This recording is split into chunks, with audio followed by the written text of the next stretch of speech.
I'm Celine Williams, and welcome to the Leading Through Crisis podcast, a conversation series exploring resiliency and leadership in challenging times. My guest today is Adam Rosen, who is an entrepreneur that loves to support business owners and share his roller coaster startup journey to help those on a similar path. As the founder of a tech startup, Adam spent 5 years leading a college recruiting startup that was acquired in 2019 by a leading college marketing firm. His primary focus is on helping startups get more sales appointments, hassle-free through his lead generation business email outreach company. Thanks for being on the show, Adam. Thanks for having me, Celine. I'm really excited to be here, and it's always a pleasure talking with you. It is always a pleasure. So as you know, I start all of these podcasts by asking the kind of big, broad question, which is the name of the podcast is Leading Through Crisis. And I'm curious what that means to you. When you hear that, what comes up for you? The first thing that comes to mind whenever I hear that and when listening to your podcast and hearing you ask that question is on my office when I used to have a tech startup in Boston, we had this one quote that was right behind me written on my wall, which was perseverance and spirit have done wonders in all ages. And that was from George Washington in 1776. And I feel like he, at least, being an American, he's always someone that I've looked up to as someone who dealt with probably the ultimate or one of the ultimate times where there was real crisis. And the crisis that came from it was obviously America being born as a nation. So that's the first quote and the first thing that comes to mind. And as leaders, we'll all have to deal with some type of crisis, whether it's a small scale or a big scale. And frankly, as time goes on, hopefully the crises that we have to go through get bigger and bigger, because if that's happening, that means that we can handle more of it. We start with small crises. We try to learn from that, grow from that, adapt from that. But as time goes on, the crisis that we're going through, as we get bigger, we'll only get stronger. So I think the mark of a great leader is it's easy to be, calm, cool, and collective and happy and positive when times are good. But the true mark of any great leader is when times are tough, how do we adapt? How do we overcome them? And how do we act in those times? So I always think about George Washington and that quote whenever I think about crises and whenever I think about leadership. I really appreciate the perspective that hopefully as we grow as leaders, we are going to deal with bigger and bigger crises, because I think that most people hope that as we move through life and through leadership, we're actually going to be so great at things we're going to deal with less. But the truth is that we take on more and we can handle more and we have experience with more. And so it's actually really a positive sign when we are dealing with larger, more challenging, however you want to frame it, crises. And I think it's a really good call out that you made there. Yeah, I think it's easy and safe, frankly, for us to deal with less. Like if we want to live a life where we have very few crises that we have to handle, of course, life will always throw something out at us and we can't control that. But if we want to live a life where we minimize the amount of crisis that we go through, that's fine. And that's one way to go through life. But that means you're probably not shooting for anything. You're probably not taking too many risks. You're probably not putting yourself into uncertainty. The more that you do put yourself out front, the more that you do go into uncertainty, the more you do dive headfirst in before you know what that answer is, the more you're going to be faced with different crises. And the truth is we'll never be able to handle it perfectly. We'll never know exactly how you're going to be able to handle it. That famous Mike Tyson quote is, everyone has a plan until they get punched in the mouth. Right? We all have a plan until that crisis happens, until we actually get punched in the mouth. And that's when the true mark of who we are really starts to shine through.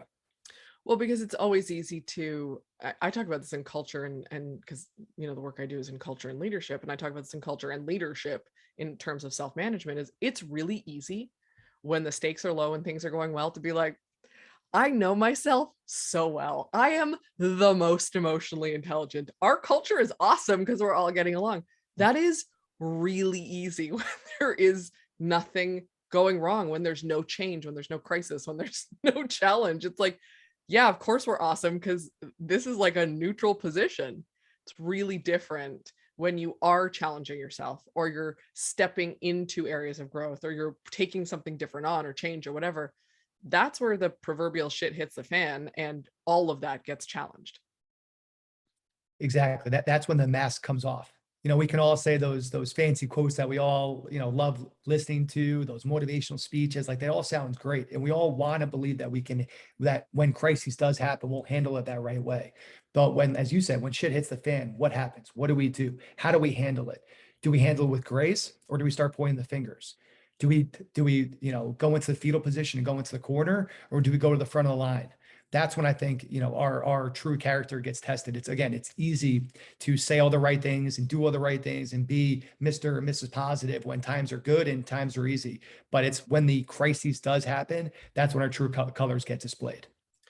For sure. And so I know you have a background in startups, and startups are notorious for change and crisis and all of that fun stuff that comes with that world, because there's a lot of unknowns, right? Like, at the end of the day, um, there is nothing certain for any company, business, organization, whatever you're doing, but a lot more uncertainty in startups, especially where you have people that are working for you.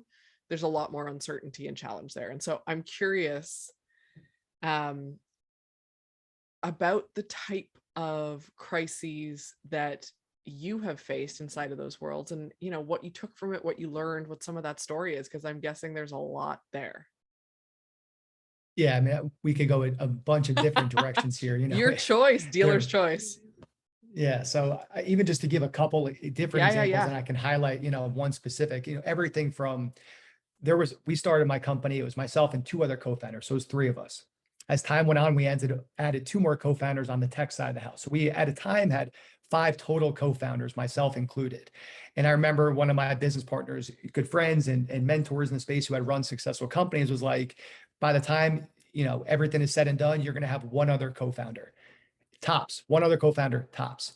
That ended up being what happened. It was myself and one other co-founder. Two of those co-founders we let go. One of those co-founders left us. So that's one example. Another example is I remember being on a flight and we had money owed to us from some of our larger clients, and they were taking too long to pay us. And we're like, at this point, my business partner and I hadn't paid ourselves for at least a few months. And we're making sure our team was paid. So they had no idea what was going on. But we're like, we're just scraping by, making sure that we can pay for our office, our technology, our employees, everything else, but we're not paying ourselves because we didn't have the capital to do so at the time. And I remember just being on the flight, my business partner and I were sitting right next to each other. We're going to a conference and we're like, we literally have to get money in our bank account now, or we're not going to payroll, which is in 6 hours from now. So we called that company that owed us money. And we said, hey, you guys have owed us money. You're past due. They're like, oh, we have to send a new invoice. It's going to take another 90 days. My business partner was like, no, that's unacceptable. We're not getting off the phone until you pay us right this second. And thankfully, they ended up paying us right there. But that's one example of just, hey, we needed money. That wasn't the only time, unfortunately. We were cash strapped, couldn't pay ourselves for a time, but we were able to pay our employees. That's another type of crisis where people are walking in the office and there's, talking to you about how they're struggling with their life, or how they're struggling with this part of their life, or this or that, and they're complaining to you. And that's all great. Like, I love being that sounding board for them. But I'm like, little do you know, I'm like, I haven't fucking paid myself in 3 months. I'm working like a dog, 6 a.m. till 9 p.m. And I have to hear you bitching to me about this, where I got so much other stuff I got to deal with. But obviously you can't let that out as a leader. You have to pretend like everything is good, everything's rosy, because if they know about that, what's going to happen to them? They're going to panic and they're going to start worrying about things that aren't things that they should be worrying about, because that's my focus that I need to be focused on and they shouldn't be dealing with. So things like that, retention issues that we faced, about big customers that we would lose and the consequences to that, needing to raise money. Sometimes they're working, sometimes they're not working. So there was a bunch of different examples throughout the tech startup that really tested our grit and our ability to try to overcome these difficult circumstances. So there's two things that you mentioned that I want to poke into a little bit. The first one is that idea that, when the payroll idea, right? Where you're saying like there's money challenges, you're still making payroll. So the people in your organization are unaware of the realities of what you're dealing with. And I think that's a really important concept, because I'm like, I will fully own this. I'm big on transparency. I talk about it all the time with leaders. I talk about it all the time with culture, that transparency is important.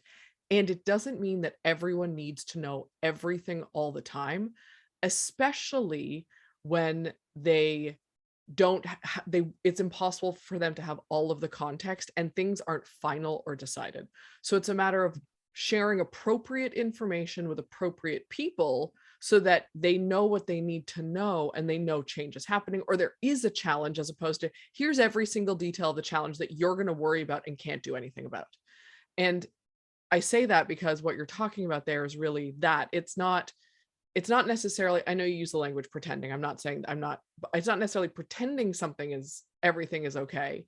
It is recognizing that they can't do anything about it and it's not their responsibility to take this on. So what can you share? That you're busy and you're, figuring whatever the case may be. That's really important for leaders and business owners to be aware of and recognize, because I think sometimes we focus so much on the pretending piece that it's not transparent, as opposed to the what is the balance inside of that. Exactly. And that's the thing is, you can only control what you can control. And for those employees, it's that didn't need to be part of their headspace. They didn't need to be worrying about that. That would only bring down their job. They're going to be thinking about things that don't matter. And frankly, we're taken care of. Now, things that you should be transparent about is when we decide to sell the company, we told everybody, hey, here's what we're doing. We're going to sell the company. Here's what that is going to look like. And if you want to look for other opportunities right now, that's totally, you're right, your responsibility, take care of whatever you need to take care of. But we are going to focus right now on selling the company and take that information how you want it to be. And if you want to ask any questions about it, we'll be honest and transparent about it.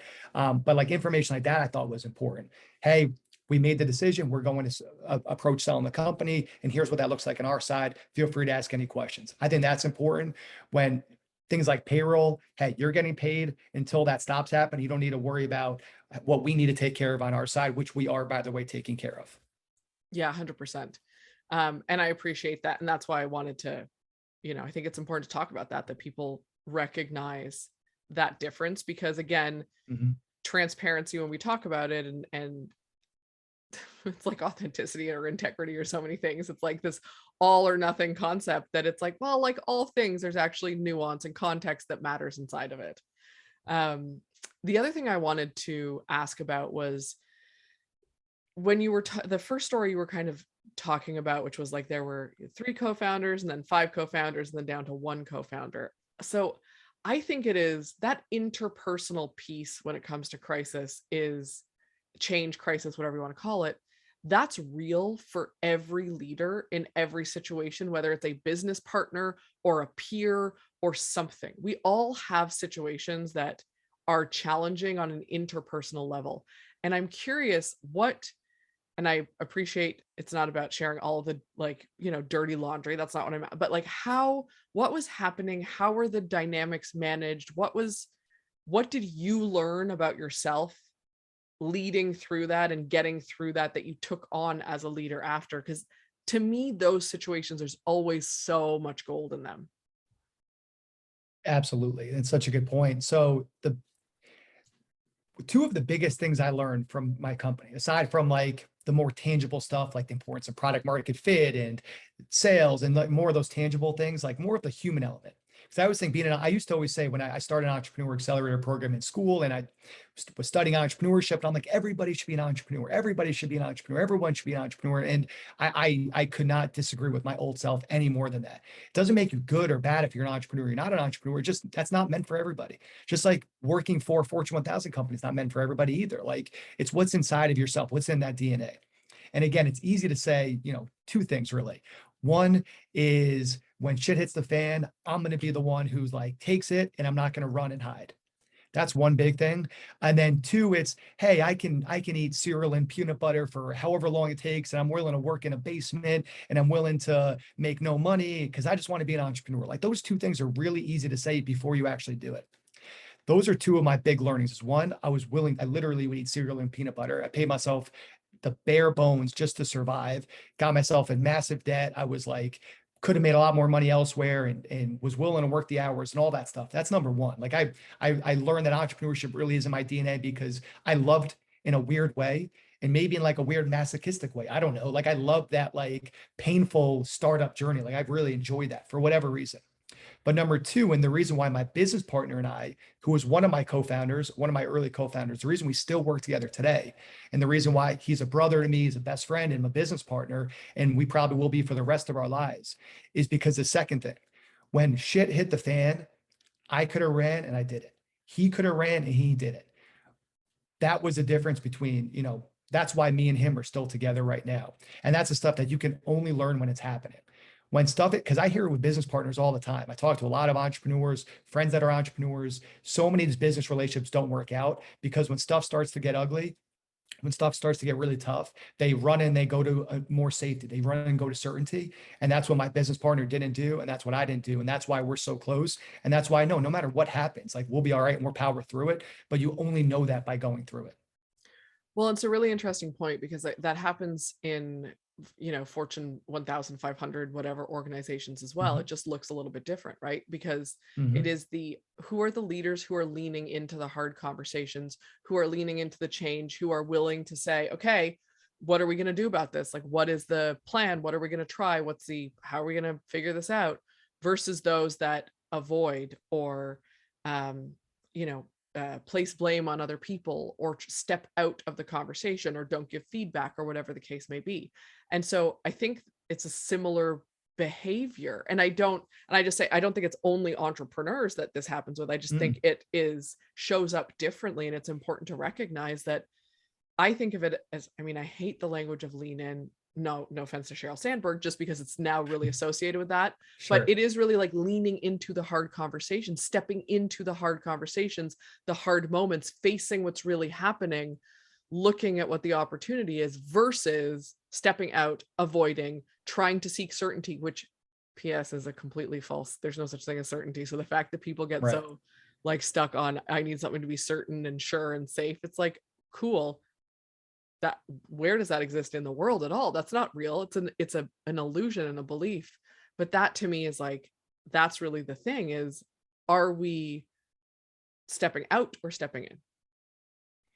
100%. And I don't know if it's like this in Canada as much, but in the US, no matter what side of the political aisle you're on, we all can agree that most politicians we don't like. And the reason why most people don't like politicians is maybe not because they're naturally bad people. I think they probably have good intentions. That's why they get into it. But what frustrates us most about politicians is that when you ask a direct question, what are they always trying to do? They're trying to deflect. They're trying to answer around that question. No matter who the president is, it's always the previous president's fault. No matter who it is, it doesn't matter, but it's always trying to point the fingers and blame it on someone else. When you ask a direct question, it's I want to hide and run away. That's why a lot of people don't like politicians. Not all, obviously. There's some that obviously are great and good intentions and all that. But speaking from a broad sense, that's what we don't like about politicians. So why do we want to be that ourselves? And I feel like the most freeing thing we can do, not just as entrepreneurs, not even just as business people, as human beings, the more we could just point the finger at ourselves, as weird as it sounds, it's the most freeing thing we can do. Because I can't control what you do, what anybody else does, but I can control what I do. I can control what I say. I can control what I do. So I always feel like if you can put the blame on yourself, which I don't do a perfect job of it. I need to do a better job of it every day. But I think the more we can put the blame on ourselves and take responsibility, the more free we become.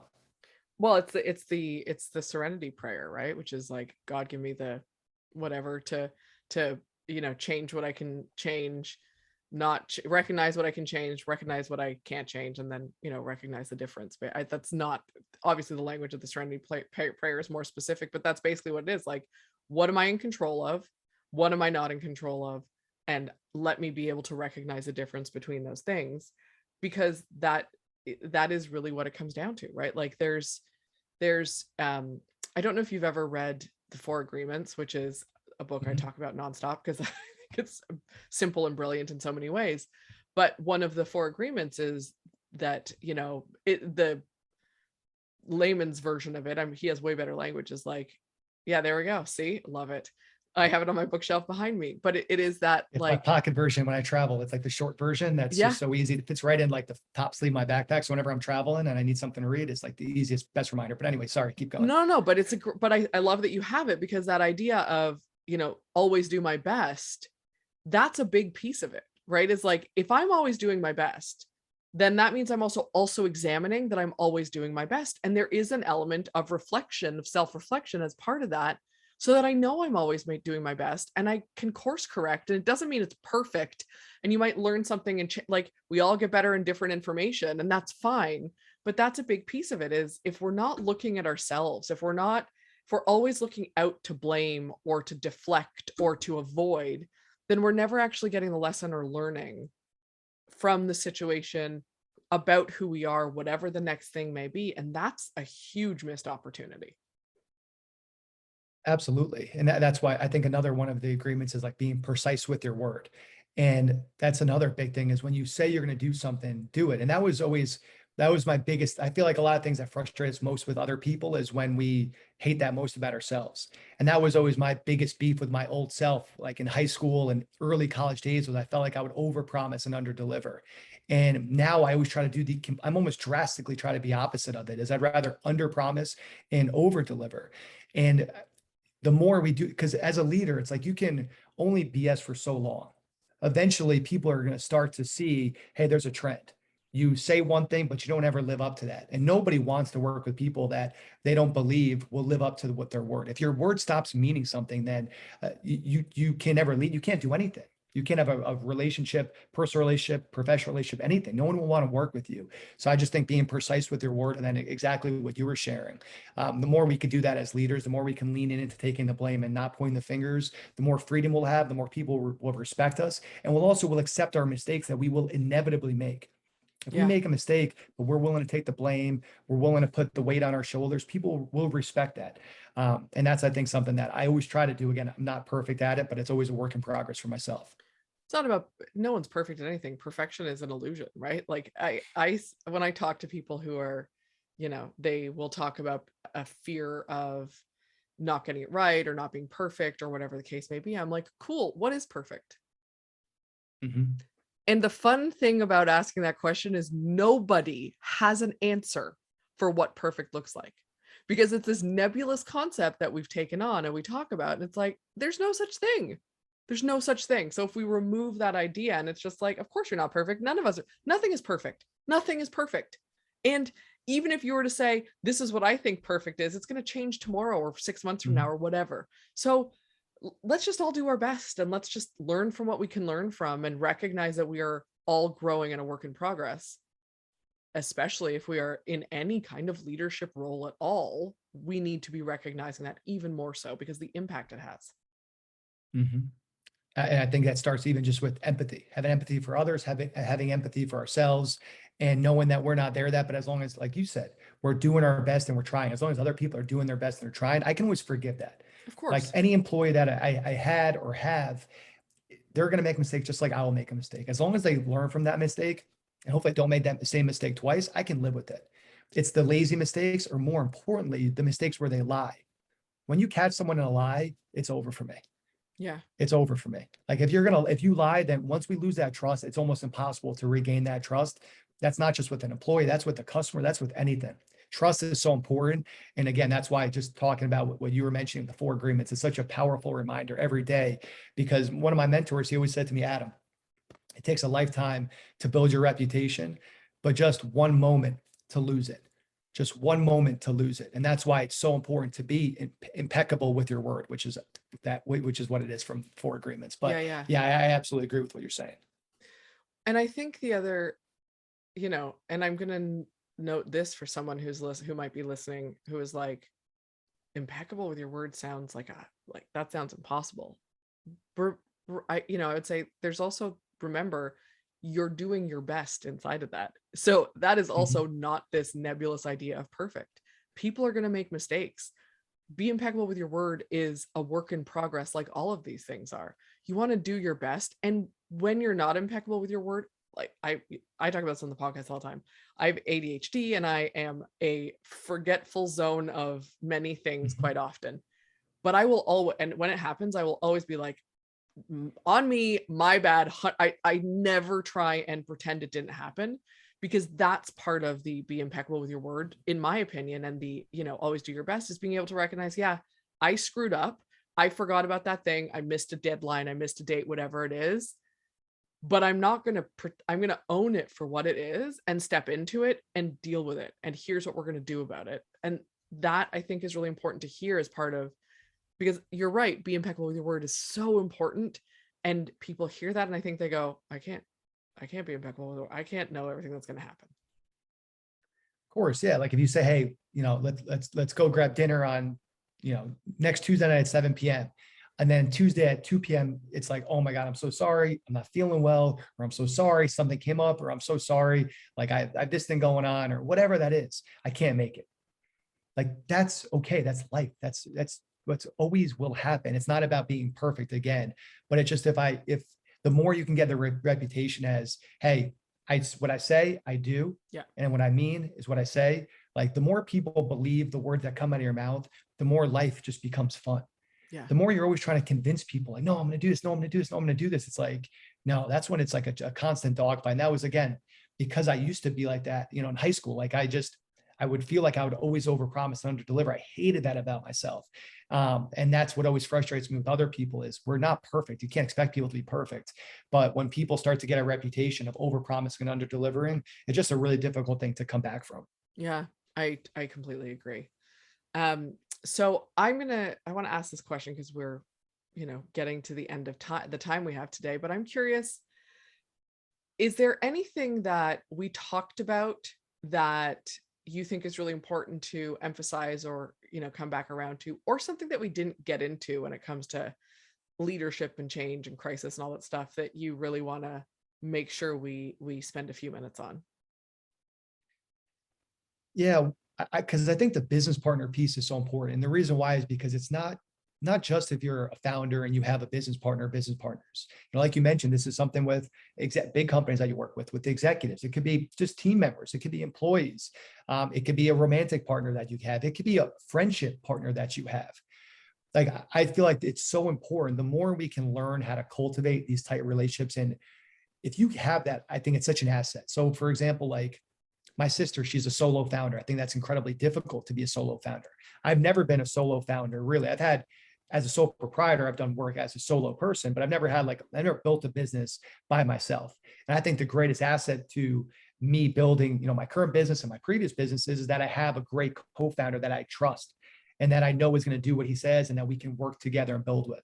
And the same with a romantic partner, the same with if you're rising up the ranks at a Fortune 1000 company, it doesn't matter. Everything is about relationships. We can't do anything alone. But people sometimes get wary about, who do I trust? How do I know I can trust someone? And the truth is, we don't necessarily know that unless we go through this. But what I found is that you have to be vulnerable with your partners. You have to be truthful, overly truthful sometimes. And then number three, the communication is so important. We all talk about the importance of communication, but we're not mind readers. We're not mind readers. And I feel like that it's such a silly thing, but we convince ourselves that whether it's a romantic partner, a business partner, a coworker, or whatever, they know what I'm thinking. But they don't. If we don't be overly transparent, if we don't share what's really going on in our head, they can't know what's going on. So that's why you need that for any relationship. And I can't harp on that enough. And again, I guess the final thing I put a stamp on with this, always have the legal documents in place. I do a lot. I'm teaching a class again tonight. And, you talk a lot about business partnerships with a lot of small business owners. And if maybe one of your friends or family invests money into your business, or they join as a co-founder or an employer or whatever, and they're my best friend, they're my family, they're not going to do anything. Always, always, always have the legal documents, because that legal document that's the black and white. That's the line in the sand. That will make it so that it can't get ugly. And if it does get ugly, you just point back to the legal document. But don't forget that piece of it, because it is so critical. Yeah, I think that is a really important place to, really important point to emphasize at the end, for sure. And I love that you said that we're not mind readers. I just want to mention that because I think the most common question I ask when I'm coaching executives and leaders is, did you ask them about that?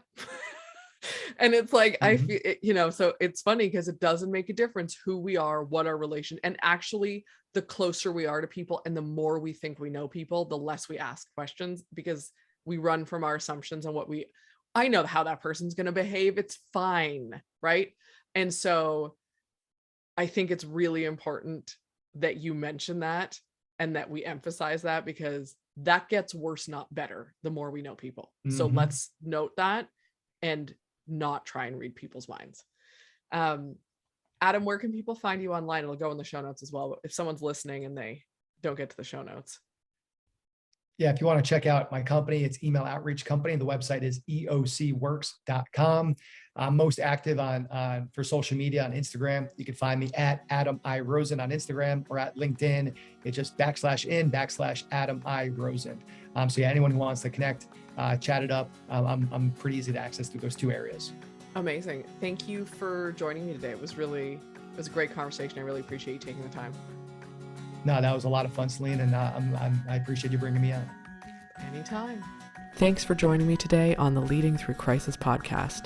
If you enjoyed this conversation, please take a minute to rate and review us on your podcast app. If you're interested in learning more about any of our guests, you can find us online at www.leadingthroughcrisis.ca.